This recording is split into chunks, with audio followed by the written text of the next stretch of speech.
첫 강의네요. 예, 언제 그 방문각에서 인사도모 관리 강의를 맡게 된 이면진 공인노무사라고 합니다. 만나서 반갑습니다. 네. 어쨌든 이제 동차반 시작을 하게 됐는데요. 혹시 이제 좀 여쭤볼게, 이 인사도모 관리라는 과목을 처음 들으시는 분이 있으신가요? 아, 처음이시고, 그 다른 분들은 혹시 한 번이라도 들어본 적이 있으신 거죠?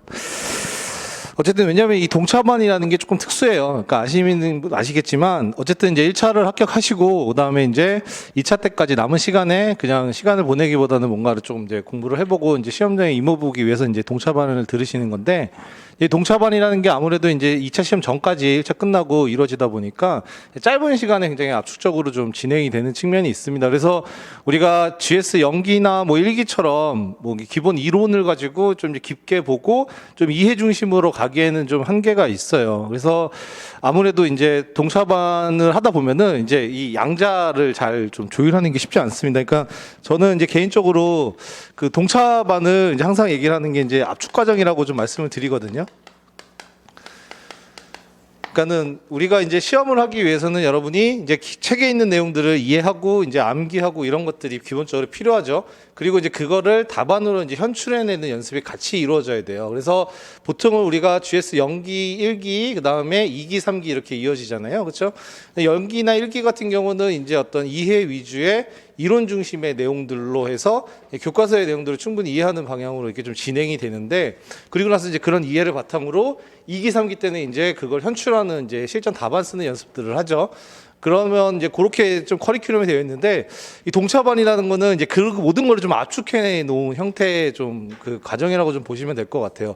그렇기 때문에 뭐 이론에 대한 거를 아예 안 할 수도 없고, 왜냐하면 이제 방금 손을 들어주신 처럼 처음 접하시는 분들도 있는데, 이거를 뭐 GS 2기나 3기 강의하듯이 강의를 하게 되면 이제 교재의 내용을 충분히 이해하지 못했는데 수업 따라가기도 좀 힘들고, 그러다 보면은 이제 답안의 현출도 더 어려운 측면이 있습니다. 그래서 그 이론에 대한 부분들도 이제 쉽게 넘어갈 수 없는 측면도 있고, 그리고 이제 시험에서 어쨌든 써야 되니까 또 이제 답안 작성에 대한 측면이 있어요. 그래서 이게 이제 이론과 그다음에 이제 답안 연습이 같이 다 이제 들어와 있기 때문에 이제 이 부분들을 조금 이제 압축해서 진행할 수밖에 없다라는 점을 조금 이렇게 숙지를 하셨으면 좋을 것 같고, 그래서 이제 이 이론의 부분에 대한 것들은 제가 최대한 강의 시간에 설명을 드리겠지만 이해 위주로 충분히 많은 시간을 드릴 수는 없습니다. 왜냐하면 우리가 주어진 시간 내에 이 내용들을 다 다루려고 그러면 이게 너무 길어지면은 이제 뒤에 이게 시간을 맞추기가 되게 어려워요. 그래서 최대한 이제 강의에서 중요한 내용들은 뭐 이해할 수 있도록 제가 이제 강의를 하지만, 나머지 부분들을 여러분이 이제 좀 이제 책이나 이런 걸 통해서 좀 보셔야 될 필요가 있습니다. 그래서 먼저 이제 그런 부분들을 조금 유의해 두시고, 그 다음에 이제 답안도 동차반이어서 처음 보시는 분들 같은 경우는 아마도 이제 몇 번 수업 듣고 쓰는 게 쉽지는 않으실 거예요. 근데 일단은 쓰는 게 굉장히 중요합니다. 왜냐하면 우리가 1차 시험과 달리 2차 시험은 주관식 시험이기 때문에 여러분이 이제 아는 것과 쓰는 것이 전혀 다르다라는 것들을 조금 인지하셨으면 좋겠어요. 그러니까 1차 시험 같은 경우는 지문이 다 주어지잖아요. 그래서 여러분이 열심히 1차 때 막 보고 반복해서 봤던 것들은 이게 좀 눈에 익으면 문제를 풀 때 이제 지문이 뭔가 좀 이상한데라고 해서 걸러내거나 골라보거나 찍어볼 수라도 있죠. 근데 2차는 그냥 여러분한테 주어지는 거는 뭐 법학 과목은 법전이라도 주어지죠. 경영학 과목은 아무것도 안 주어져요. 그냥 하얀 백지만 16페이지짜리 백지만 주어지는 거고, 온전히 그거 여러분이 다 적어내셔야 돼요. 그렇기 때문에 그 쓰는 것들이 굉장히 중요하고, 내가 아는 거를 내가 얼만큼 현출할 수 있느냐가 굉장히 중요합니다. 내가 책을 봤을 때는 분명히 아는 것 같은데 막상 글을 쓰면 안 써지거나 뭔가 이게 좀 정리가 안 되는 경우가 굉장히 많이 있어요. 그래서 그런 과정을 거치고 정제해 내야지만 이제 실제로 2차 때 자기가 이제 뭐 원하는 답안을 쓸 수가 있는 건데, 그 연습도 필요해요. 그래서 동차반이라 하시더라도 뭐 오픈북이어도 상관없습니다. 오픈북이어도. 그러니까 여러분이 내가 이제 뭐 사전에 공부를 했지만 뭐 잘 모르겠다 싶으면은 책을 보고라도 쓰는 연습을 하셔야 됩니다. 일단 써보셔야 돼요. 그래야 여러분이 2차 시험장 가서 뭐라도 이제 꺼적꺼적 좀 쓰기라도 하던가, 아니면 내가 공부했던 내용이라면 그걸 충분히 적고 올 수라도 있기 때문에 요 답안 연습도 우리가 이제 한 4번 정도 걸쳐서 할 거예요. 그러니까 모의고사를 동차반식 계획으로 한 4번 정도 보는 걸로 되어 있는데, 그래서 4번 정도 주제를 엄선해서, 그러니까 실제로 올해 출제가 좀 가능성이 높은 주제로 출제를 할 예정이에요. 그래서 그런 걸로 여러분 한번 써보시고 혹은 공부를 해볼 수 있는 기회를 드릴 테니까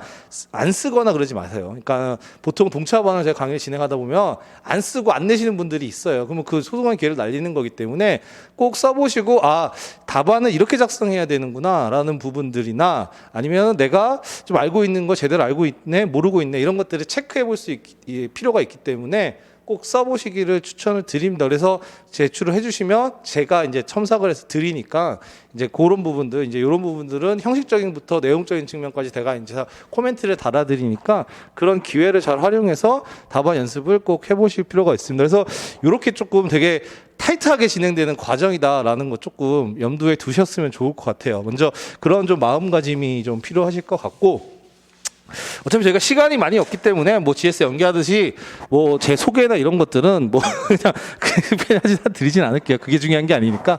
어쨌든 뭐 저 이제 인사노무 관리를 제가 동차반을 맡게 된 만큼 뭐 최대한 여러분에게 그 기간 동안 도움이 될 수 있도록 강의나 이런 것들은 충분히 진행을 해서 나가도록 하겠습니다. 네, 그렇게 보시면 될 것 같고, 그럼 먼저 이제 우리가 오리엔테이션을 아까 전에 말씀도 드린 것도 있지만 조금 할게요. 그래서 먼저 하면 간단하게, 이제 강의는 이제 기본 교재는 단거나 인사노무 관리로 진행을 해요. 요거는 이제 그 요약서죠, 요약서. 이거는 요약서고, 그냥 제가 이제 그 뭘 요약해 놓은 거냐라고 하면은 그걸 요약해 놨어요. 이제 우리가 그 수험가에서 그 기본서를 많이 보는 책 인사관리로서 크게 보면 2가지가 있거든요. 하나가 박경 교수님의 신인사관리고, 하나는 이제 3인공조 책인데, 박경 교수님의 이제 신인사관리라는 이 책은 요약해 놓은 거예요. 요약해 놓고, 그리고 플러스 알파 이 신인사관리를 혹시 사신 분 있나요? 이거 혹시 가지고 계신 분은 있나요?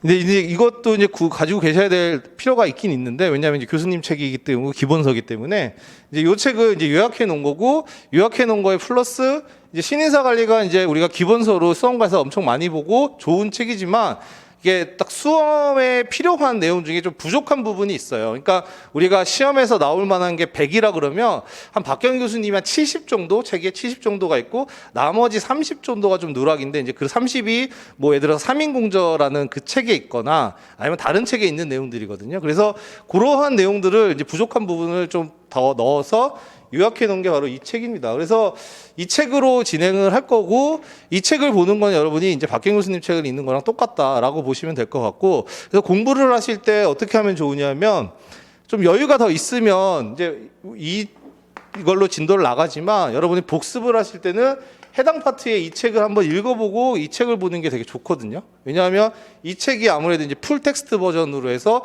교수님의 이제 문장이나 서술로 되어 있고, 그걸 바탕으로 이제 요약해 놓은 걸 보면은 아무래도 더 이해라든가 정리라든가 더 수월한 측면은 있어요. 그러니까 여유가 있으면 그렇게 하시면 좋긴 한데, 아무래도 이제 뭐 이제 회사를 다니시는 분들도 있을 거고, 그 짧은 시간 내에 이제 모든 과목들을 하다 보면은 시간적으로 좀 부족하신 부분도 있을 거예요.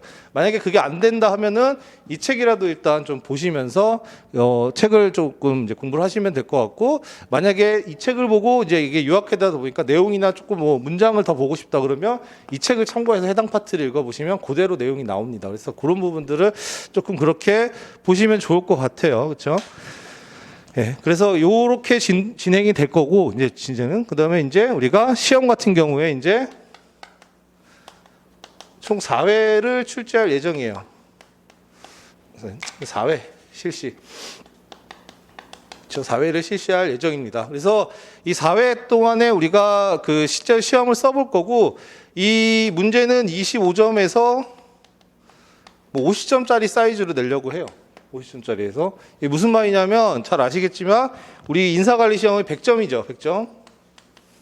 그래서 문제 구성이 어떻게 돼 있어요? 50점짜리 한 문제, 그 다음에 25점, 25점. 이렇게 세 문제가 나오죠. 그렇죠? 이렇게 세 문제가 나오죠. 그래서 이거를 100점짜리를 전부 다 볼 수도 있는데 이거는 사실 GS 3기 때 나가서 이제 어느 정도 공부가 되거나 이제 대응이 된 사람들이 할 수 있는 부분이고, 사실 100점짜리를 보면은 이제 너무 그 시험 보는데 진이 다 빠지기 때문에 수업이나 이런 시간도 줄어들고, 그리고 이제 그 뒤에 수업에도 이제 듣기에도 이제 지장이 많으세요, 수험생분들. 그래서 100점으로 풀러보기 힘들고 50점짜리나 25점짜리 정도 사이즈로 해가지고, 혹시 50점짜리는 50점짜리 통 문제로 낼 수도 있지만 25점, 25점을 쪼개서 두 가지 문제로 낼 수도 있고, 이 정도 사이즈로 문제를 출제를 할 예정입니다. 그래서 그렇게 출제를 할 예정이고, 거기에 맞춰서 이렇게 50점으로 보면 딱 1시간 정도 시험을 봐요. 1시간 정도. 그러니까 50분 시험 보고 10분 쉬는 거니까. 그래서 그렇게 이제 수업 시작 전에 시험을 보고 이제 시험에 본 거에 대한 이제 뭐 강평이나 해설을 하고 진도를 나가고, 그렇죠?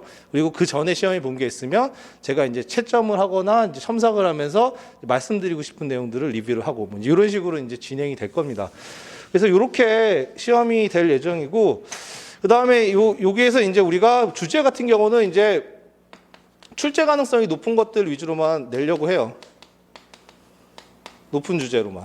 그러니까 왜냐하면 4회 시험이니까 뭐 25점짜리로 나눠서 낸다 그러면 50점을 25점 두 문제를 낸다 해도 뭐 8개 정도 쟁점이잖아요. 그렇죠? 8개 정도 주제.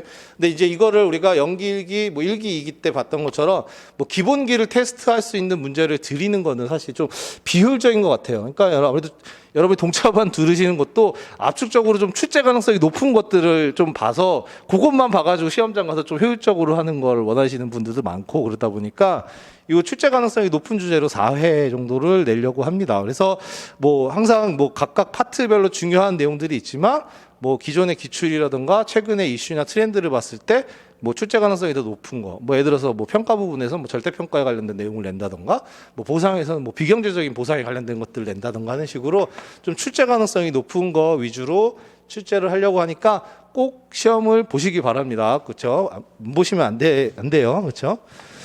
자, 그렇게 할 거고, 그 다음에 이제 공부 방법 같은 경우는 좀 말씀을 드리면, 동차반 같은 경우 이게 좀 압축적이다 보니까 아까 전에 말씀을 드렸듯이 압축 과정이죠. 그래서 여러분이 이론에 대한 것들, 그다음에 답안에 대한 것들일 때, 이 이론에 대한 것은 여러분이 조금 더 노력이 좀 필요하다. 그러니까 제가 최대한 수업 시간에 말씀을 드리겠지만 이 부분에서 이제 수업 듣고 그다음에 이제 복습을 좀 많이 하셔야 될 필요가 있다.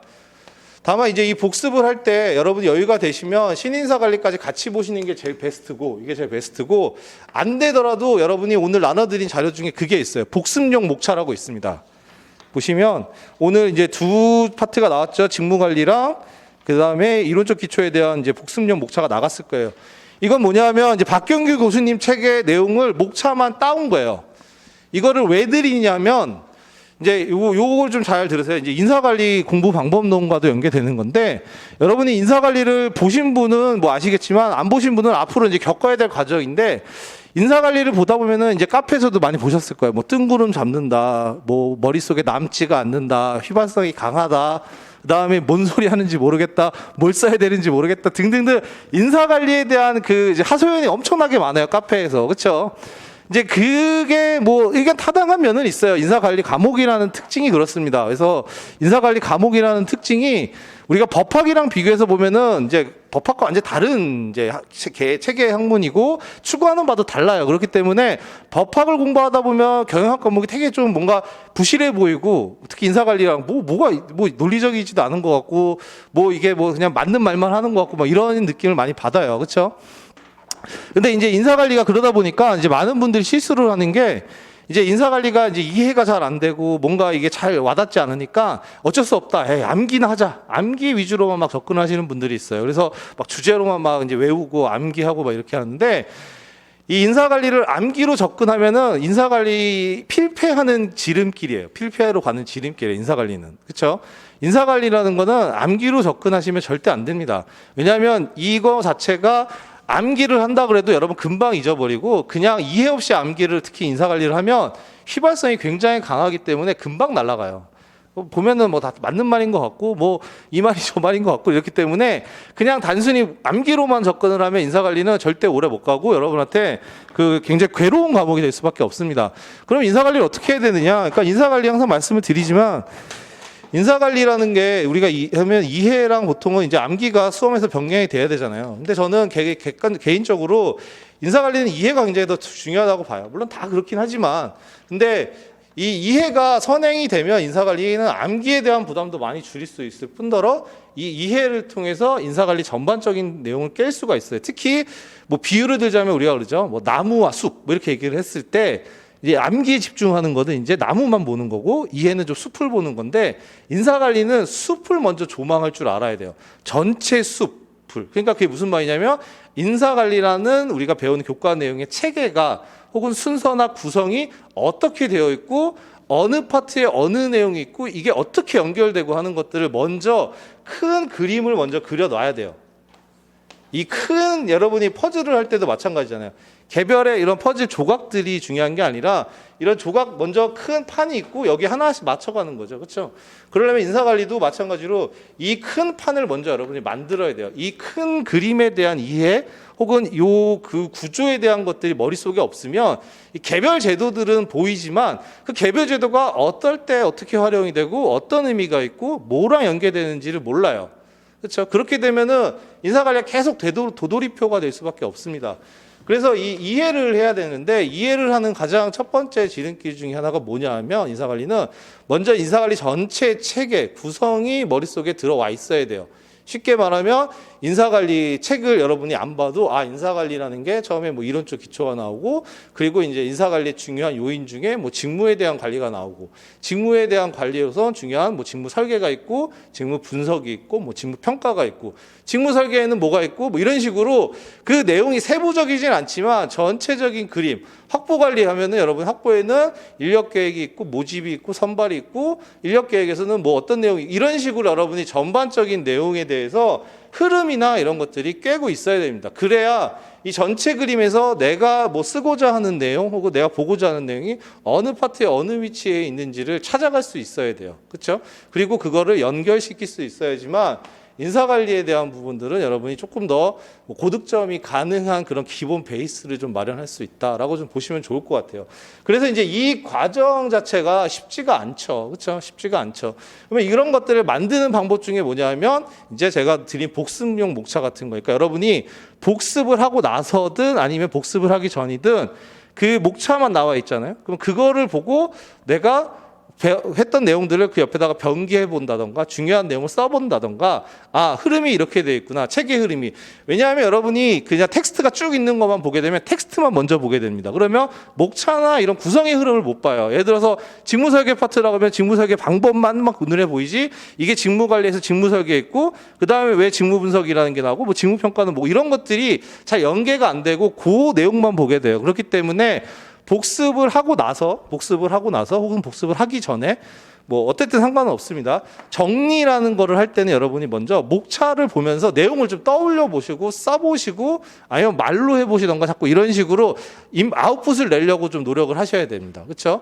그래서 복습을 할 때는 그 복습용 목차를 활용해서 이게 박경인 교수님 목차를 그대로 따온 거예요. 그리고 이 제 당권화 인사관리도 이제 그 목차 구성대로 되어 있기 때문에 전체 흐름이랑 구성이 쭉 되어 있습니다. 그래서 그 내용을 기반으로 해서 자꾸 떠올려 보시는 연습을 해보시면 좋을 것 같아요. 그래서 어떻게 구성이 되어 있구나, 어떻게 흘러가는구나, 여기에 무슨 내용이 있구나 이런 것들을 자꾸 눈에 익히시고 여러분이 그 머릿속에 넣으십니다. 제가 강의하는 특징 중에 하나가 계속 그런 큰 그림을 여러 가지 그려드려요. 그러니까 오늘도 이제 이따가 인사관리 전반적으로 얘기할 때 한 번 다 훑을 거예요. 인사관리 처음부터 끝까지 어떤 식으로 구성이 되는지 한번 쫙 볼 거거든요. 그렇게 볼 거고 개별적으로 들어가서도 마찬가지예요. 그러니까 어떤 흐름이라는 게 있고 그 안에서 각각의 내용들이 어디에 위치해 있고 무슨 내용을 하는지에 대한 것들 설명을 드릴 거기 때문에 좀 그런 식의 내용들이 좀 많을 거다. 그건 왜냐하면 여러분이 그 그림 구조가 머릿속에 있어야 돼요. 먼저. 그리고 나서 나중에 이제 암기를 해야 되는 겁니다. 이거는 나중에 이게 머릿속에 있고 그 제도나 내용들을 충분히 여러분이 이해를 한다 그러면 사실 인사관리에서 암기의 부담은 많이 줄일 수가 있어요.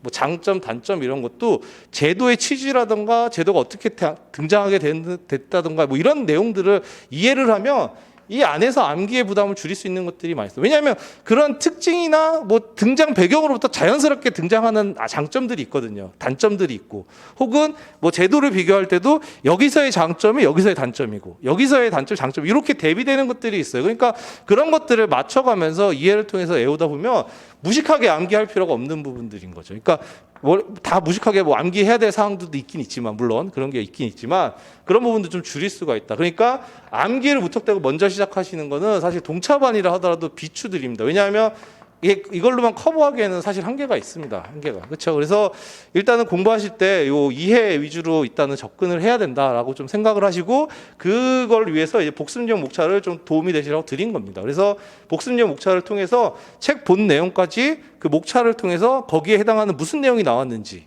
뭐 이런 것들을 자꾸 생각해 보시고, 옆에다가 중요한 단어나 내가 이해했던 것들을 좀 써보시고, 자꾸 이렇게 조금 부지런하게 복습을 하실 필요가 있어요. 왜냐하면 우리가 압축 과정이기 때문에 이런 노력은 좀 여러분이 많이 해주셔야 됩니다. 그래서 그렇게 좀 진행이 될 거다라고 보시면 될 것 같아요. 그리고 뭐 답안이 아까 말씀드렸듯이 4회를 볼 건데, 첫 번째 시험은 여기 그 강의 계획서에 보면은 2회차 때 나오게 되어 있는데, 이거는 뭐 잘못된 겁니다. 3회차 때 첫 시험을 볼 거예요. 3회차 때. 왜냐하면 2회차라고 해도 사실 다음 주에 시험인데 뭐 오늘 진도 나간 걸로 다음 주에 문제를 내기에는 사실 부족하죠. 그렇죠? 그러니까 너무 갑작스럽게 또 바로 이제 첫날 다음에 시험 본다고 여러분도 부담이 되고, 그래서 원래 3회로 예상이 되었는데 좀 이제 이게 수정이 안 된 것 같아요. 그래서 3회차 때 시험을 볼 거예요. 그래서 시험을 보고 뭐 뒤에 조절해서 이제 중간중간에 퐁당퐁당을 보던, 아니면 필요에 따라서 연달아 보던 한 4회 정도의 시험을 실시를 해서 여러분이 이제 조금 뭐 답안 쓰는 감을 잡을 수 있도록 도움을 드릴 예정입니다. 그리고 시험을 보고 나면 이제 답안 쓰는 요령에 대해서도 또 설명을 드릴 거예요. 답안 쓰는 요령에 대해서도.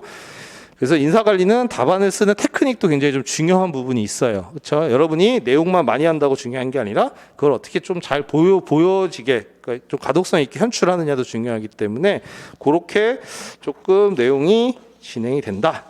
그래서 조금 이제 동차반 좀 이제 빡빡한 일정이고 여러분이 이제 좀 버거울 수도 있지만, 그래도 이제 이 동차반을 들으신다는 거는 내가 2차 때에도 뭔가 최선을 다해서 시험을 좀 보겠다, 그냥 가서 올림픽 정신으로 법전만 받아오겠다는 그런 마음가짐은 아니시잖아요. 그러면 이왕 하실 거면은 좀 진짜 밀도 있고 집중 있게 하시는 게 좋습니다. 그래서 뭐 여러분이 진짜 뭐 대운을 만나서 열심히 동차반 했더니 내가 열심히 잘하는 혹은 외웠던 내용들이 나오면 뭐 합격을 하실 수도 있는 거고, 설령 그게 아니더라도 이렇게 공부했던 것들이 다 연기 때, 내년도 연기 일기 때, 올해구나, 연기 일기 때 이제 여러분에게 다 이제 자양분이 돼서 이제 보다 이제 제시 때는 합격 가능성을 높여줄 수가 있는 거예요. 왜냐하면 이제 한번 이제 연습을 제대로 해봤을 때, 시행착오라는 걸 겪었을 때 그걸 개선해서 우리가 더 나은 이제 성과를 낼 수 있는 거기 때문에 동차반 시험을 그렇게 동차반을 잘 이용해 주셨으면 좋겠습니다. 그래서 그렇게 오늘 말씀을 드렸고요. 그래서 이게 이제 우리가 강의 진행되면서 제가 좀 강조드리고 싶은 내용인 거고,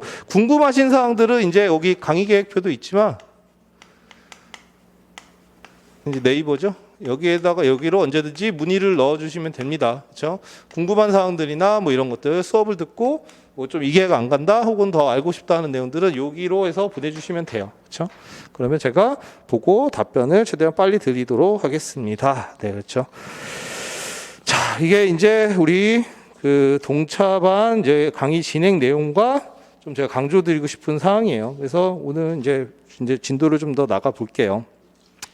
우리 동차반은 이번에 좀 컨셉을 이렇게 잡았죠. 뭐 기출문제 분석을 통해서 이제 동차반 하는 건데, 결국은 이제 뭐 기출문제도 보겠지만 핵심은 기출문제를 통해서 이제 어떤 뭐 출제 가능성이 높은 내용들 혹은 뭐 이제 그 내용에 대한 이해들을 높이는 측면이기 때문에 뭐 그 강의 내용에서 크게 차이가 있지는 않습니다. 그렇죠? 기출 문제만 우리가 볼 수 있는 건 아니잖아요. 그렇죠?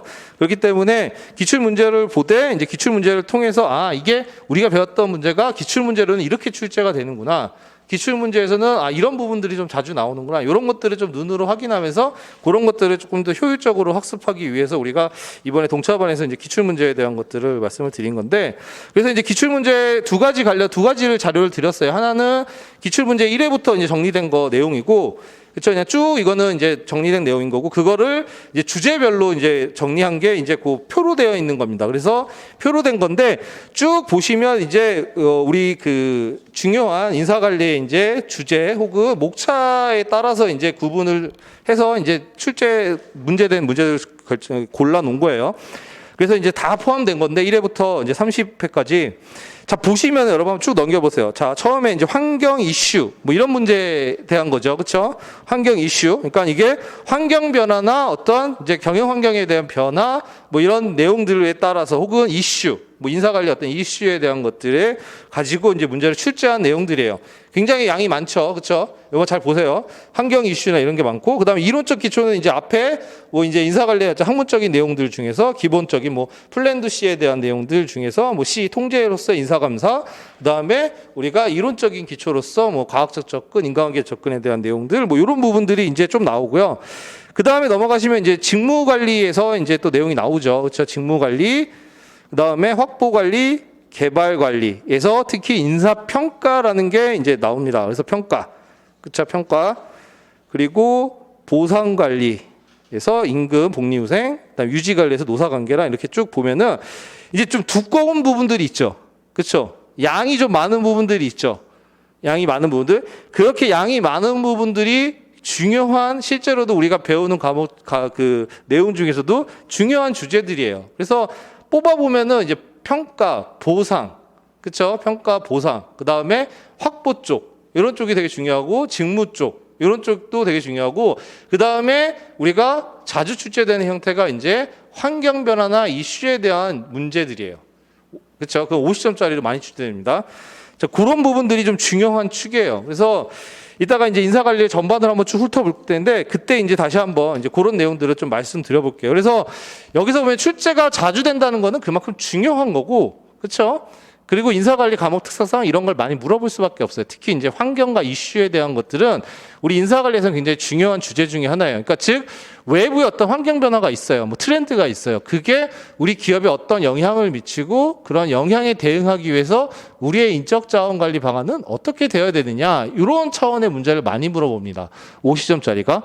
그게 이제 우리 인사관리 과목 특징 자체가 응용이나 뭐 적용 뭐 이런 거에 대한 내용들이 많기 때문에 그런 측면이 있어요. 그래서 이렇게 좀 내용들이 보시면 이제 쭉 출제가 어떤 것들이 주로 되어 있는지 한번 눈으로 보시면 될 것 같고, 출제가 많이 된 파트는 그만큼 중요한 파트다라고 좀 생각을 해 두시고, 우리가 이제 이 문제들은 이제 진도를 나가면서 필요한 사항들을 한 번씩 체크를 해 볼 겁니다. 그래서 요 내용들은 요 기출 문제는 계속 가지고 다니셔야 됩니다. 계속 가지고 다니시고, 제가 이제 책의 내용을 나가다가 이제 요 부분을 한번 좀 보자라고 하면은 그때 이제 같이 보시면 될 것 같아요. 네, 그렇죠. 자, 그렇게 해서 보시고, 어쨌든 뭐 서론이 길었습니다. 그래서 오리엔테이션 여기까지 하고,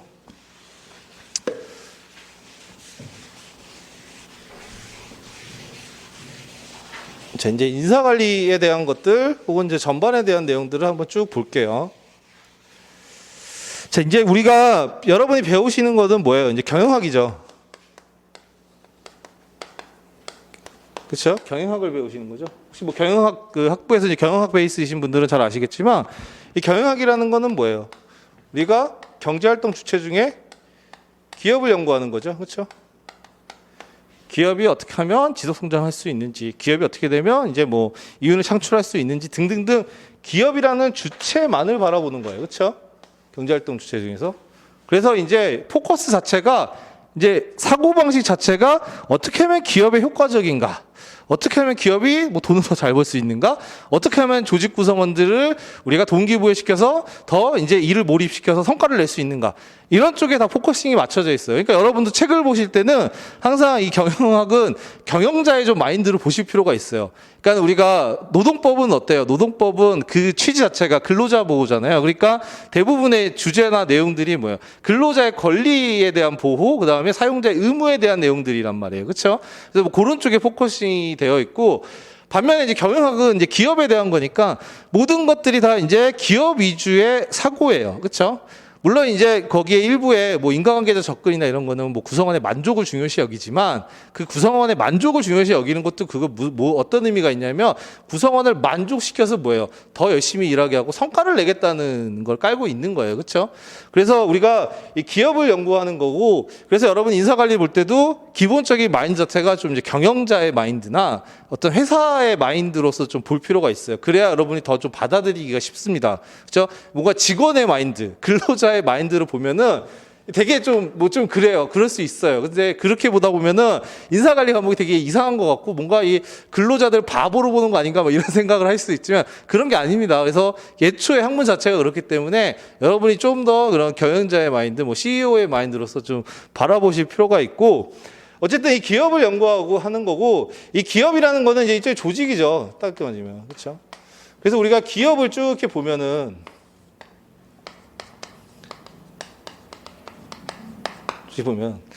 이제 기업이라는 우리 조직이 이제 결국은 뭐 이윤을 창출하고 뭐 주주의 이익을 극대화하고 이런 목표를 향해서 움직이잖아요. 그러기 위해서 이제 기업이 가진 많은 자원들을 활용하게 되어 있어요. 돈이든 뭐 설비든 뭐 이런 것들을 그렇죠?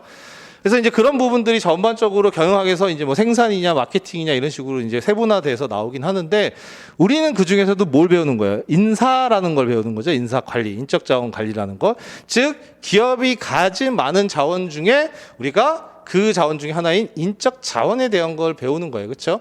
그러니까는 우리 회사의 종업원들 그 인적 자원을 어떻게 활용하면 보다 동기부여시키고 성과를 높여서 성과를 내고 그 성과를 가지고 기업의 조직의 목표를 달성하느냐가 굉장히 중요한 학문입니다. 그렇죠? 그래서 조직 목표 달성에 대한 것들을 연구를 많이 하는데 어쨌든 기업 내의 어떤 조직의 인사 관리에 대한 부분들을 연구하는 건데 이 기업 내에서 보면은 이제 인적 자원에서 우리가 얘기한다 그러면은 우리가 이제 인사 관리라고 얘기를 합니다. 인사 관리. 뭐 이렇게 얘기를 하죠. 이게 이제 우리가 한문으로 쓰면 이런 건데 이게 사실은 그거 모든 걸 내포하고 있어요. 사람이죠. 사는 뭐예요? 사는 직무예요. 그렇죠? 직무예요. 그렇죠? 일사자잖아요. 그렇죠? 이거를 우리가 표현하면 직무라고 볼 수 있어요. 즉 우리가 기업 내에서 인사 관리라는 거는 사람과 직무를 관리하는 거에 대한 학문이에요. 그렇죠? 인사관리. 그래서 우리 인사관리라는 게 인적 자원 관리지만 사람만 얘기하는 게 절대 아닙니다.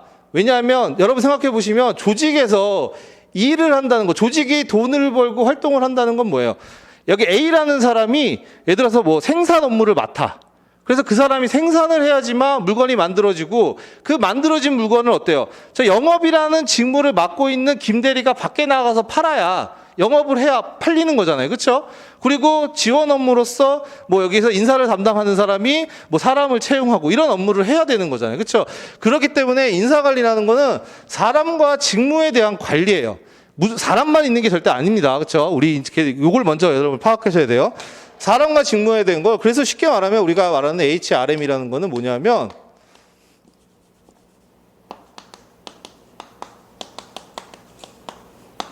직무와 사람에 대한 관리예요. 즉, 요 표시를 한 거는 뭐냐면, 즉, 어떤 직무에 어떤 사람을 앉혀야지만 우리 조직에 일이 돌아가는 거고, 거기서부터 인사관리가 시작이 되는 겁니다. 그래서 직무와 사람은 우리 인사관리의 중요한 요인, 그렇죠? 연구 대상, 이렇게 얘기를 합니다.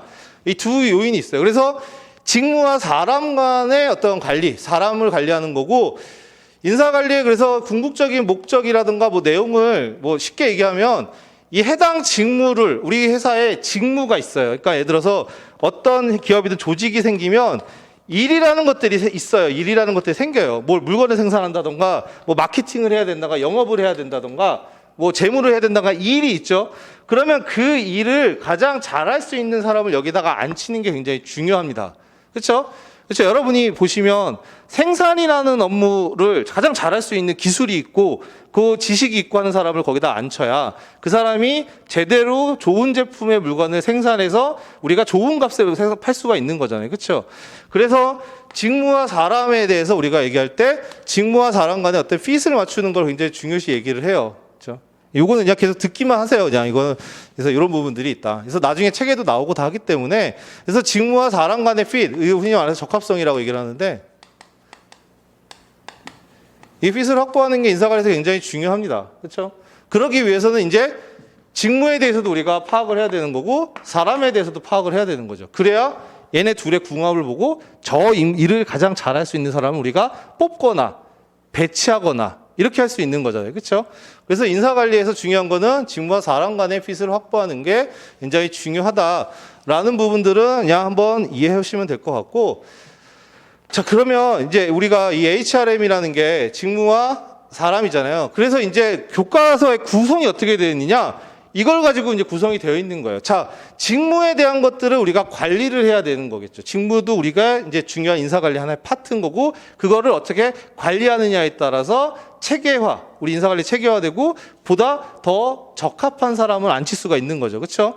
그래서 이 직무에 대한 것을 관리하는 걸 우리 흔히 말해서 직무 관리라고 얘기를 하는 거예요. 직무 관리. 그렇죠? 우리 조직 내 직무에 대해서 우리가 효과적으로 효율적으로 우리가 매니지먼트 할 수 있는 내용들을 우리가 직무 관리라고 그러는 거죠. 그렇죠? 직무 관리. 그렇죠? 직무 관리. 그리고 직무 관리에는 세 가지 활동이 있어요. 세 가지 활동. 직무 설계라는 게 있고요. 직무를 어떻게 만들 거냐. 그렇죠? 그다음에 직무 분석이라는 활동이 있고 그다음에 직무 평가라는 활동이 있습니다. 그렇죠? 즉 직무 관리라는 활동, 우리 조직 내의 직무를 효율적 효과적으로 관리하는 그런 활동에는 크게 세 가지가 있어요. 설계, 분석, 평가. 그렇죠? 직무 설계라는 거는 딱 들으시면 알겠지만 하나의 직무, 인사면 인사, 뭐 생산이면 생산 이런 직무들을 어떻게 만들 건지. 그러니까는 뭐 예를 들어서 과업의 숫자라고 하는데 일의 범위를 어디까지 할 건지 권한과 책임을 어디까지 둘 건지 등등등 그런 직무의 수직적이고 수평적인 측면을 어떻게 만들 건지에 대한 내용이 직무 설계. 그 다음에 우리 조직 내에 있는 직무가 뭐뭐가 있고 그 직무는 어떤 일을 하고 그 직무를 하기 위해 필요한 자격 요건은 뭐고 이런 것들을 파악하는 게 직무 분석. 그리고 우리 조직 내 직무들이 다 있단 말이에요. 조직 내 직무가 한 100개가 있단 말이에요. 그러면 100개가 다 동같이 하진 않단 말이에요. 다 똑같은 중요도를 갖고 있지 않을 거예요. 그렇죠? 어떤 직무는 우리 조직에 굉장히 중요한 직무가 있을 거고 어떤 직무는 좀 덜 중요한 직무들이 있을 거란 말이죠. 그런 걸 우리가 상대적 가치라고 그러는데 직무의 상대적 가치를 평가하는 직무 평가. 요 세 가지가 직무 관리의 내용이에요. 그렇죠? 그래서 직무 관리에 대한 것들은 요게 구성이 되어 있고 그다음에 이제 우리가 사람에 대한 관리는 어떻게 되어 있냐? 이거를 뭐 사람 관리라고 표현하지는 않습니다. 그렇죠? 종업원에 대한 건데 우리 사람은 어때요? 종업원을 필요하면 어때요? 뽑죠. 그렇죠? 그래서 그게 확보. 그다음에 어때요? 뽑고 뽑아놓고 끝이에요? 아니죠. 이 사람이 좀 더 일을 잘할 수 있도록 뭘 해줘요? 개발시켜줘야 되죠. 그러니까 교육도 시켜주고 뭐 알려주고 이래서 얘 기술이나 지식이나 이런 걸 좀 늘릴 수 있도록 해줘야 되겠죠. 개발. 그렇죠? 그 다음에 이 종업원이 일을 잘했는지 못했는지 뭐 이런 것들에 대한 것도 우리가 봐야 되겠죠. 너 좀 성과가 떨어지네. 일 잘했네. 이런 것들을 좀 알아야죠. 왜냐하면 잘했으면 잘했다고 칭찬도 좀 해줘야 되는 거고 뭘 줘야 이 사람이 내가 더 열심히 일해야겠구나 이렇게 생각을 할 거지. 그냥 뭐 열심히 하던 안 하던 회사에서 관심이 없으면 어때요? 그냥 뭐 그럴 거면 난 아무것도 안 하고 그냥 뭐 월급 루팡이나 하고 하는 게 편하죠. 그렇죠? 조직 입장에서는 잘한 사람한테는 잘했다라고 해주고 돈도 좀 더 준다던가 승진도 좀 빨리 시켜준다던가 이렇게 해야 그걸 보고 다른 사람들도 좀 더 열심히 해야 되겠구나 이렇게 생각을 하고 더 열심히 일할 동기부여가 되는 거잖아요. 그렇죠? 그걸 하기 위해서 뭐예요? 평가를 하는 거죠. 인사평가. 그렇죠? 그 다음에 일을 했으니까 뭐야? 우리 돈 줘야 되겠죠. 돈을 어떻게 하면 효율적으로 효과적으로 줄 수 있을까? 그렇죠? 그게 보상. 그 다음에 우리 종업원들에게를 어떻게 하면 좀 동기부여, 으쌰으쌰해서 열심히 좀 일에 몰입하고 좀 잘 집중해서 하게 할 수 있을까? 그리고 그걸 어떻게 하면 유지시킬 수 있을까? 그리고 종업원의 능력, 어떤 신체적인 능력이나 이런 것도 문제가 안 생기도록 뭐 작업 환경을 개선하고 뭐 산업재해가 발생하지 않도록 어떻게 할 수 있을까? 그게 바로 유지. 그 다음에 문제 있는 종업원들, 성과가 떨어지는 종업원들, 보유하고 있는 건 회사로서 마이너스니까 어떻게 하면 내보낼까? 방출. 자, 이렇게 구성이 되어 있어요. 그래서 여러분 많이 이미 들어보시면 학계평 보유방이라는 말 많이 들어보셨죠? 인사관리에서 학계평 보유방, 그게 바로 이제 요거의 내용이에요. 인사관리 개별 기능들, 개별 활동들, 그렇죠? 그래서 이제 직무관리부터 해서 사람에 대해서 확보관리, 개발관리, 평가관리, 보상관리, 유지관리, 방출관리, 이게 인사의 전반의 내용입니다. 그래서 여러분이 교과서를 목차를 쭉 보시거나 교과서를 보시면 순서대로 되어 있어요. 그러니까 박경 교수님 책은 이제 직무부터 되어 있죠. 그래서 처음에 직무관리 내용이 나오는 거고, 그렇죠? 그 다음에 확보관리 내용 나오죠. 그 다음에 개발, 그렇죠? 물론 이제 개발의 평가를 같이 넣어서 설명하고 계시지만 어쨌든 개발, 평가, 보상, 유지, 방출 순으로 쭉 내용이 구성이 되어 있습니다. 그렇죠? 그래서 실제 교과서가 이렇게 구성이 될 수밖에 없는 거예요. 인사관리라는 거는 직무와 사람에 대한 관리인 거고, 그러면 구체적으로 직무에 대해서는 어떻게 관리하냐, 어떤 걸 해야 되느냐, 활동을 해야 되느냐 할 때 직무 설계. 자, 이 직무에는 어느 정도의 권한과 책임을 줄 거고 어느 정도의 가업을 하게 할 건지, 뭐 이런 것들을 우리가 정해줘야겠죠. 그렇죠? 그런 것들 바운더리를 정해줘야 사람들끼리 그 바운더리 내에서 일을 하면서 협업하거나 뭐 이제 그 일 처리를 할 수가 있는 거잖아요. 그렇죠? 그리고 직무에 대한 것들을 파악을 해야 되는 거고, 직무에 대한 평가도 필요한 거고, 그렇죠? 그리고 사람에 대해서 확보, 개발, 평가, 보상, 유지, 방출이라는 개별 기능들을 하는 거죠. 그렇죠? 그래서 요렇게 쭉 이어져 있습니다. 그래서 이렇게 되어 있고, 이제 개별적으로 또 이제 요 확보에서는 또 이제 개별 활동들이 있는 거죠. 사람들을 확보하기 위해서는 어떻게 해야 되느냐?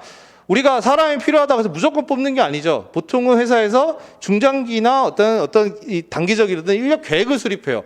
우리가 사업이 앞으로 이렇게 진행이 되고 뭔가 확대를 해 나가니까 향후에 인력이 뭐 100명이 더 필요하다, 뭐 200명이 더 필요하다, 아니면 우리가 지금 사업을 축소하고 있으니까 향후 5년 뒤에는 뭐 사람을 필요한 인원이 적정 인력이 뭐 500명이니까 지금 700명을 줄여야 된다. 뭐 이런 식으로 계획 같은 것들을 수립을 하게 돼요. 그래서 인력에 대한 뭐 수요나 공급이나 이런 걸 따져서 계획을 수립하는데, 그게 바로 인력 계획의 활동이고요. 인력 계획. 그렇죠? 인력 계획이라는 하나의 파트인 거고요. 그렇죠? 그래서 계획을 수립했어요. 그러면 이제 사람을 예를 들어 더 뽑아야 되는 상황이야. 우리가 지금 사업이 잘 되고 있어서 향후 5년간 추가적으로 계속 인원이 필요해요. 그러면 계속 충원을 해야 되잖아요. 그러면 사람을 뽑기 위해서는 어떻게 해야 돼요? 먼저 채용 공고나 이런 걸 내서 모집을 해야겠죠. 지원자들을 불러 모아야겠죠. 그래야 우리가 거기서 뽑을 수 있는 거니까. 가만히 있는다고 사람이 오는 게 아니잖아요. 그렇죠? 그래서 모집이라는 활동을 하죠. 그리고 모집된 채용 공고나 이런 걸 내서 모집된 지원자들 중에서 뭐 시험을 보던 면접을 보던 해서 최종적으로 우리가 뽑을 사람을 선발을 하죠. 그래서 선발. 그래서 이 세 가지 활동이 여기에 확보에 나와요. 그렇죠? 이게 다 지금 책에 있는 내용들을 쭉 설명을 드리는 겁니다. 그래서 책의 구성들이 어떻게 되어 있는지, 인사관리라는 게 흐름이 어떤 건지 여러분이 좀 이해를 해두시면 좋을 것 같아요. 이게 전체적인 파트가, 저 이제 이런 그림들을 자주 그리는 게 여러분이 흐름이나 이 내용의 구성에 보면 다 그런 내용들이 있어요. 그래서 그거를 단순히 이렇게 개별로 보는 게 아니라 이런 흐름 같이 좀 약간 스토리적으로 좀 여러분이 이해를 하시고, 이런 부분들이 좀 머리에 있는 게 인사관리를 조금 보실 때 훨씬 더 수월한 측면이 있습니다. 그래서 쉽지는 않겠지만 자꾸 이걸 하셔야 됩니다. 그렇죠? 자, 그렇게 되어 있고, 그 다음에 개발에 대한 거는 우리가 뭐가 있냐면, 이 종업원들을 뭘 개발하느냐 할 때 우리가 역량을 개발한다고 표현을 많이 해요. 이제 역량에 대한 것도 이제 나중에 배우겠지만 역량을 개발하는데, 우리가 사람들을 능력을 향상시킨다고 봤을 때 가장 직접적인 활동은 뭐예요? 능력을 교육훈련 시키는 거죠. 뭐 강의 듣게 하고, 그 다음에 기술 연습하게 하고, 그렇죠? 그래서 나오는 게 교육훈련. 그렇죠? 어떻게 하면 역량 개발하기 위한 교육훈련, 뭐 내용이나 기법 이런 것들은 뭐가 있느냐, 이제 이런 것들이 여기에 나오는 거고, 그 다음에 이제 좀 롱텀 관점에서 본다 그러면 우리가 종업원 한 명을 뽑아서 이 사람을 그냥 막 굴리는 게 아니라 뭔가 체계적으로 얘를 앞으로 10년 뒤에 어떠한 인재, 어떠한 능력을 갖춘 사람으로 키우겠다는 계획을 수립할 필요가 있어요. 왜냐하면 우리가 사람을 한 명 뽑으면 이 사람이 굉장히 중요한 우리의 자원이잖아요. 그러면 이 사람을 뭐 필요할 때마다 이의시켰다가 저의시켰다가 뭐 주먹구구식이나 임의적으로 시킨다 그러면 이 사람이 10년을 근무해도 이 사람은 뭔가 특별히 잘하는 거 없이 그냥 뭐 두루두루 잘한다던가 뭐 이런 식으로 조금 회사 입장에서 보면 전문성 확보나 이런 것 차에서 어려울 수가 있단 말이에요. 그래서 우리가 장기적인 관점에서 우리 종업원들을 어떠한 방향으로 어떠한 인재로 키워 나가야겠다는 그런 계획 계획들이 좀 필요해요. 그리고 그런 계획에 따라서 이 사람의 직무를 어떻게 순환시킬 건지, 뭐 인사를 시켰다가 자 전략으로 보냈다가 뭐 이렇게 기획으로 보냈다가 뭐 이런 식으로 그런 좀 계획적인 게 필요하잖아요. 우리도 그렇죠? 인생의 계획을 수립하듯이 그거에 대한 내용이 바로 경력 개발입니다. 그렇죠? 경력 개발. 그래서 경력 개발이 개발 파트에서 이렇게 두 가지가 나와요. 그렇죠? 평가는 그냥 인사 평가에 대한 내용들이 쭉 되어 있고, 물론 인사 평가는 나중에 인사 평가 때 다시 또 말씀드리지만 이걸 이해하기 위한 프레임워크가 또 따로 있습니다. 큰 그림이. 그거는 이제 그때 다시 한번 설명을 드릴게요. 인사 평가 관련된 5가지 주제로 책의 내용을 좀 정리할 수 있는 방식이 있는데 그거는 나중에 할게요. 그래서 인사 평가 우리가 종업원들을 어떻게 평가할 거냐. 쉽게 말하면. 그래서 종업원들을 어떻게 평가할 거냐. 더 먼저 선제적으로 나눌 수 있는 게 뭐 종업원을 평가하는 목적을 뭘로 할 거냐. 이제 여기서부터 시작은 하긴 해요. 종업원을 평가하는 게 단순히 잘한 애 못한 애 갈라서 잘한 애한테 임금 더 주고 못한 애 내보내고 그다음에 뭐 잘한 애들 승진시키고 이런 관리적인 목적 하에 우리가 평가를 운영할 거냐.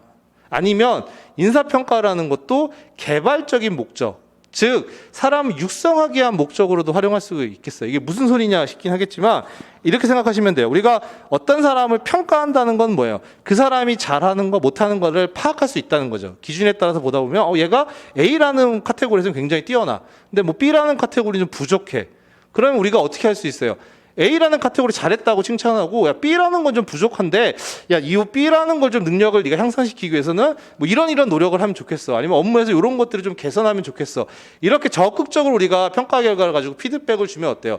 이 사람이 그런 것들을 개선해 나가면 보다 더 나은 성과를 낼 수 있는 가능성이 높아지겠죠. 그렇죠?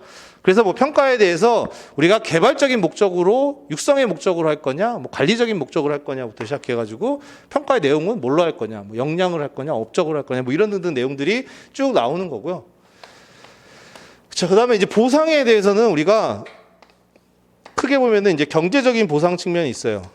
그렇죠? 돈으로 주는 거, 보상이니까 돈으로 주는 거. 그다음에 비경제적인 보상이 있습니다. 돈 외의 것들도 있어요. 그리고 이 경제적 보상에는 직접적으로 근로에 대한 대가로 금전을 주는 형태의 직접적인 보상이 있고 직접 주는 건 아니지만 간접적인 형태로 보상을 해주는 게 있습니다. 그렇죠? 여기서 직접적으로 보상해 주는 게 대표적으로 임금, 간접적인 게 복리후생이에요. 그래서 보상 쪽 가면 여러분이 가장 많이 배우는 게 임금, 복리후생인 거죠. 그렇죠? 그래서 중에 그래서 이렇게 책에 보면은 보상 파트 넘어가면 임금 나오고 복리후생이 나와요. 그렇죠? 그다음에 유지와 관련된 거는 이제 이 유지라는 거는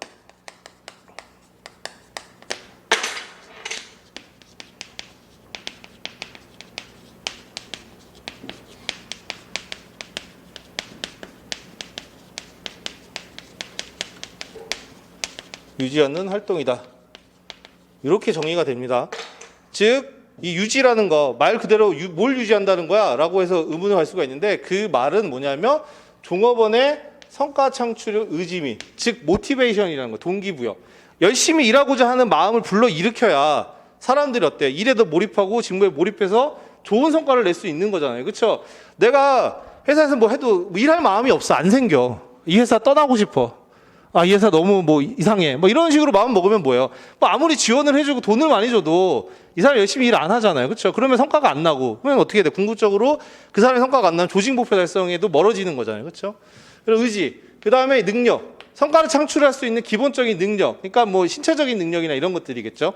이런 것들을 잘 유지할 수 있도록 만드는 게 바로 유지관리라는 내용이에요.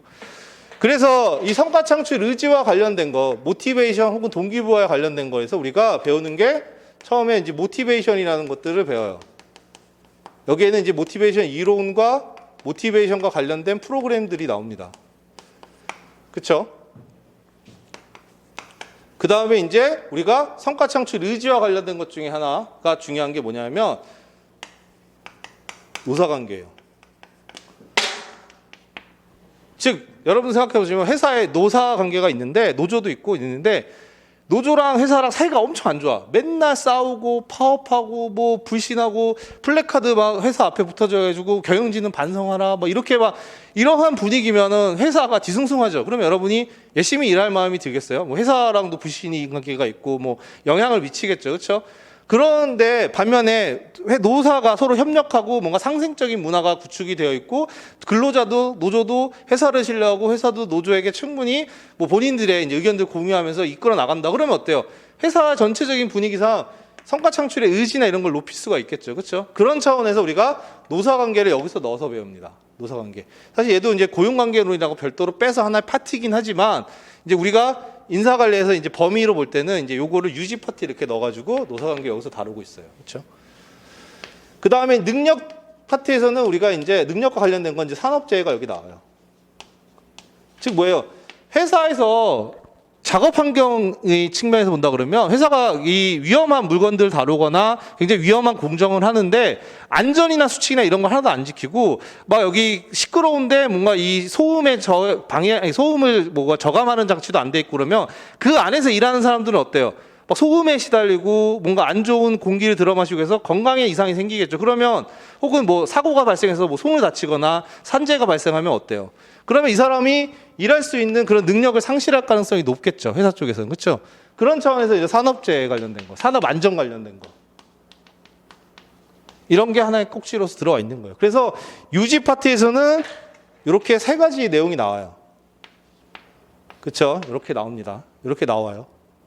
그리고 이제 방출은 뭐 내보내는 거니까 이제 방출에 대해서 이제 나오는 거는 자발적 이직 정도, 뭐 그게 제일 중요하고 거기에 이제 기타적으로 필요한 부수적인 내용들이 나오는데 그래서 인사관리에서 여러분이 이제 앞으로 배울 내용들이 이런 내용들이에요. 그래서 이렇게 구성이 되어 있어요. 인사관리가. 그렇죠?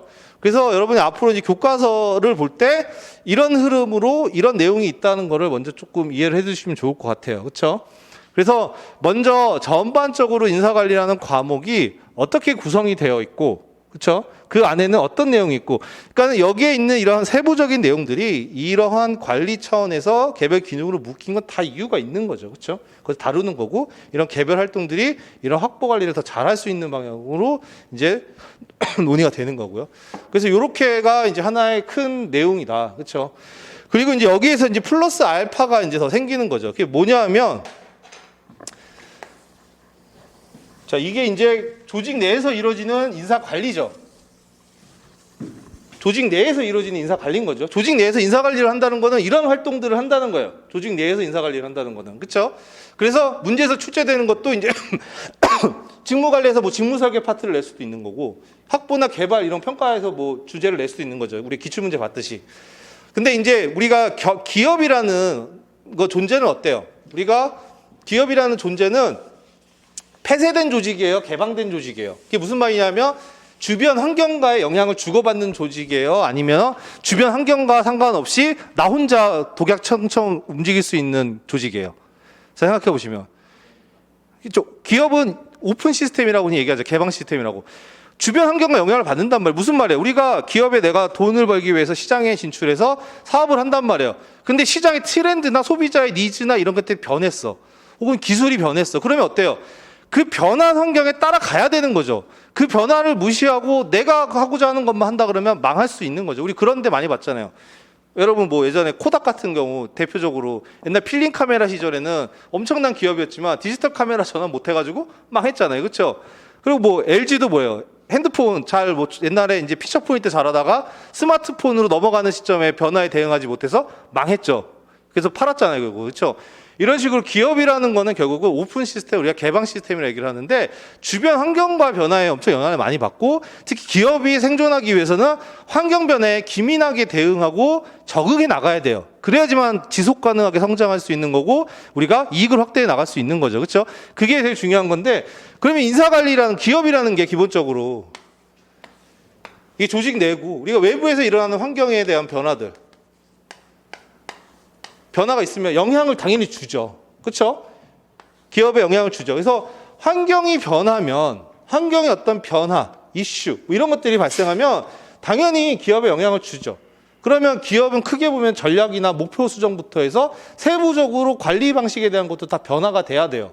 왜냐하면 이런 환경을 거스를 수는 없잖아요. 그렇죠? 거스를 수는 없잖아요. 그러게 거기에 잘 적응해야지만 살아남을 수 있는 거죠. 그렇죠? 여러분, 그래서 기본적으로 그 마인드를 가지고 계셔야 돼요. 그렇죠? 기업이라는 거는 환경의 변화에 적응하고 대응해 나가야 된다.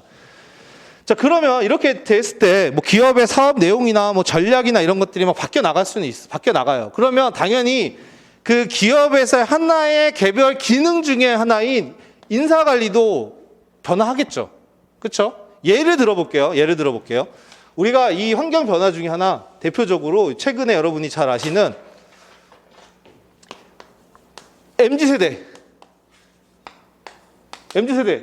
MZ세대가 요즘 뭐 화두잖아요. 그렇죠? MZ세대가 이제 어쨌든 우리 사회의 주류까지 우리 대다수의 사람들이고 기업 내 이제 많은 인원들이 MZ세대로 분류가 돼요. 근데 이 MZ세대들은 특징이 있잖아. 그렇죠? 특징이 있잖아요. 기존의 어떤 뭐 그 기성세대와 다른 특징들이 있어. 그리고 뭐 사회 가치관이라는 측면에서 본다면 좀 다양해졌어요. 그렇죠? 본인의 뭐 일에 대한 성장이라던가 본인의 뭐 권리, 뭐 워라밸 뭐 이런 것들을 기존보다 더 중시한단 말이에요. 그렇죠? 이런 사람들이 우리가 기업에서 필요한 노동시장의 대다수의 사람들이 되거나 혹은 우리 조직 내에 들어온 구성원들 중에 대다수가 이러한 사람이라 그러면 이거 환경 변화인 거죠. 그렇죠? 그러면 이게 인사관리에 당연히 영향을 주겠죠. 왜? 예전처럼 우리 인사관리는 군대식 뭐 상명위복에 따라서 뭐 수직적인 문화 이런 걸로 해서 지금까지 사업을 잘 해왔어. 그럼 계속 그거를 유지할 수 있을까요? 지금 뭐 시장에서는 MZ세대는 막 그런 수평적인 조직 문화, 그 다음에 뭐 회식은 지향하고 워라밸을 중요시하는 뭐 이런 것들을 중요시하는 사람들이 많다 그러는데 우리 회사에서 그러한 문화나 뭐 이제 인사관리 체계를 유지한다 그러면 이 사람들 중에서 유능한 사람이 있다 그러면 우리 회사에 안 올라 그러겠죠. 그렇죠? 혹은 우리 회사에 들어왔는데 이런 안 맞는 문화나 인사제도 때문에 틀어져서 동기부여도 안 되고 다른 데를 떠날 수도 있는 거. 그렇죠? 그런 식으로 이런 환경 변화가 우리 인사관리에 영향을 줘요. 그렇죠? 그러면 인사관리가 이 잘 작동하기 위해서 이런 환경 변화에 어떻게 대응해야 되느냐에 대한 문제가 중요한 하두인 거예요. 그래서 우리가 아까 기출문제에서 보면 이슈, 환경 등이라고 돼서 첫 번째 나온 게 있죠. 그게 바로 이런 스타일의 문제예요. 그러니까 최근 화두가 되고 있는 중요하게 논의되고 있는 이런 이슈가 있고 환경 변화가 있다. 이런 환경 변화가 있을 때 환경 변화가 기업에 어떤 영향을 주며 그 영향 하에서 우리가 효과적인 인적 자원 관리를 하기 위해서는 어떻게 인적 자원 관리 방안을 설계해야 되느냐에 대해 묻는 게 바로 50점짜리 바로 그 첫 번째 나온 주제에 대한 문제예요. 그렇죠? 그래서 보면 잘 봐요. 보세요. 한번 예를 들어서 볼게요. 우리가 그 기출문제 주제로 정리한 거 한번 좀 볼게요. 자, 보시면 처음에는 이제 근로생활의 질, 이게 한때 이제 이런 식으로 근로생활의 질이라는 거, 사실 뭐 워라밸과 큰 차이는 없습니다.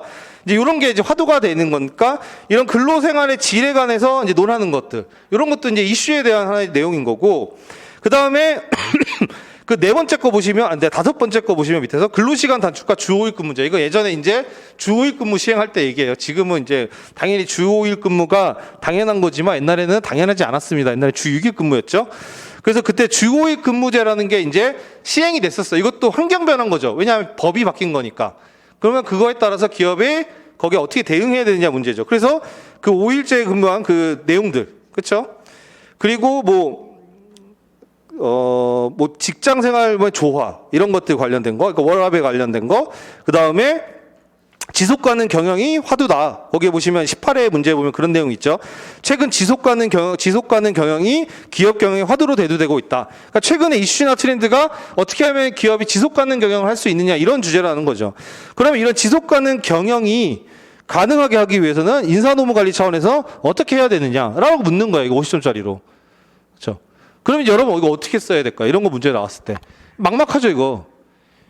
이거를 쓴다고 했을 때 여러분이 처음에 이제 공부가 안 됐고 그러면 어떻게 써야 될지 막막한단 말이에요. 그러면 여러분이 이런 주제를 가지고 이 내용을 구성을 하는 거예요. 그러니까 머릿속에 이런 부분들이 있으면 지식 가능 경영이라는 게 어떤 거고, 그렇죠? 그런 부터 정의가 내려가고 지식 가능 경영이라는 게 어떤 특징이 있고, 그런 특징이 있으면 직무 관리 차원에서는 직무 설계는 어떻게 해야 되고, 직무 분석은 뭐 해서 뭐 어떤 내용들을 해야 되고, 뭐 확보는 어떤 방식으로 해야 되고 개발은 어떤 방식으로, 이런 식으로 하나하나씩 쳐 나가는 거예요. 왜냐하면 이제 학계평 보위방 전반을 다 써야 되는 거기 때문에. 그렇죠? 그게 바로 이제 그런 18회 때 내용이 바로 대표적으로 우리가 내는 거예요. 그 밑에도 다 그런 거죠. 뭐 내용에 따라서 뭐 공동체 지향이냐, 그 다음에 뭐 지식정보사회에 대응할 수 있는 거냐, 뭐 이런 거에 따라서 확개평 보유방 다 쓰라고 나오잖아요. 그렇죠? 이슈나 환경에 따라서. 다 그런 내용인 겁니다. 그리고 가장 최근에 29회 때 낸 것도 요즘 이제 한창 이슈가 됐던 주 52시간 문제가 나왔죠. 주 52시간으로 법이라는 게 바뀌었어요. 이것도 기업 입장에서는 환경 변화입니다. 환경 변화. 그렇죠? 우리가 이제 그 법 테두리 안에서 기업을 운영해야 되는데 그 기업을 운영할 때 법이라는 것 제한을 받는데 특히 인사관리에서 그 근로 가능한 시간이 이제 법적으로 줄었단 말이에요. 그러면 그 준 시간에 대해서 우리가 앞으로 어떻게 대응할 수 있느냐에 대한 것들을 논할 필요가 있는 거죠. 그래서 그런 내용이에요. 그래서 이러한 이제 환경이나 이슈에 대한 것들이 굉장히 많이 나와요. 많이 나옵니다. 그렇기 때문에 이런 내용들이 나오면 사실 이게 되게 쓰기는 쉽지는 않아요. 그러니까 여러분이 이해가 절대 없으면 이런 50점짜리 이런 문제 나오면은 대응을 못 해요. 암기로 할 수 있는 데는 이건 한계가 있거든요. 그래서 전반적으로 여러분이 인사관리에 대한 파트를 이렇게 쭉 머릿속에 넣고 이해를 하고 있어야 이제 이런 내용들을 가지고 하나하나씩 나갈 수가 있는 겁니다. 그렇죠? 자, 요게 이제 그 말씀을 드려요. 그래서 이슈라는 게 결국 이런 거예요. 이렇게 하나의 환경 변화에 대한 문제들이 나오면 환경 변화 뭐가 될든 뭐 다양하게 나올 수 있습니다. 그렇죠? 우리가 이제 이걸 이제 또 이제 패스 방식으로 분류도 할 수 있지만 어쨌든 환경 변화가 나오면 그 환경 변화에 따라서 우리 HRM이 어떻게 달라져야 되느냐, 어떻게 대응해야 되느냐 이러한 문제를 묻는 거예요. 그래서 우리가 이제 배우는 것 중에 하나가 뭐냐면 이러한 환경 변화 중에서 좀 주요한 환경 변화들 있죠. 인사관리에 좀 직접적으로 영향이 있다던가 아니면 사회적으로 굉장히 큰 화두가 된다던가 하는 환경 변화 내용들이 있죠. 그게 이제 교과서에 나오는 것들이에요. 뭐 글로벌화라던가 그 다음에 4차 산업혁명이라던가 이런 MZ세대, 신세대의 등장이라던가 이런 중요한 이제 환경 변화들은 교과서에 다뤄주죠. 그렇죠? 왜냐하면 그런 환경 변화가 당연히 인사관리에도 많은 영향을 미치기 때문에 여러분이 이런 환경 변화를 이렇게 적용했을 때 인사관리는 어떻게 달라져야 되는지 이런 부분들까지 나중에 응용을 할 수가 있어야 돼요. 응용, 적용. 그렇죠? 그게 사실 되게 중요합니다. 어쨌든 그래서 우리가 먼저 여러분이 인사관리에는 어떤 내용이 먼저 있고 그렇죠? 그 다음에 여기에서 플러스 알파 이런 환경 변화에 따라서 이런 인사관리 내용이 어떻게 달라져야 되는가 어떻게 대응해야 되는 것까지가 여러분이 공부를 해야 되는 중요한 내용 중에 하나예요. 그렇죠? 그래서 요 내용 파트를 잘 이해하시는 게 중요하고 설령 우리가 시험에서 어떤 환경 변화가 나왔는데 그런 환경 변화가 못 들어봤던 거다. 뭐 새로운 거다. 그렇다고 해서 당황할 필요는 없어요. 왜냐하면 뭔가 그 학문적으로 막 논의되거나 무슨 뭐 이제 아티클에 이런 거 나오는 것처럼 우리가 뭐 전혀 모르거나 뭔가 특이한 환경 변화를 나왔다 해서 그 내용을 쓰라는 게 아니에요. 문제는. 지금 여기에 나온 것도 여러분이 지식 가는 경향이 뭐야? 이럴 수 있죠. 그렇죠? 뭐 여러 가지 내용이 나오는데 아는 것도 있고 모르는 것도 있을 거예요. 그러면 그러한 내용을 그거의 내용을 구구절절 쓰라는 게 아닙니다. 그 내용을 가지고 여러분이 알고 있는 이 주제, 이 내용을 얼마나 잘 구성해서 쓰느냐가 제일 중요한 거예요. 그러니까 새로운 걸 쓰라고 문제에 나오진 않습니다. 그러니까 이슈라는 거를 여러분이 이제 많이 실수를 하시는 게 수험생들이 항상 뭐 이슈나 환경 변화가 중요하대. 그러니까 이슈를 막 무한정 막 늘려나가. 그러니까 자료, 막 이슈와 관련된 자료들을 막 다 찾아. 그래서 뭐 이런 이슈, 여기 이런 이슈가 있네. 이런 뭐 아티클 있네. 그래서 뭐 삼성경제연구소 자료, 뭐 LG경제연구원 자료, 뭐 이제 HR 인사 이런 자료들 막 긁어 모아요. 그래서 막 분량을 막 늘려. 그건 의미가 없어요.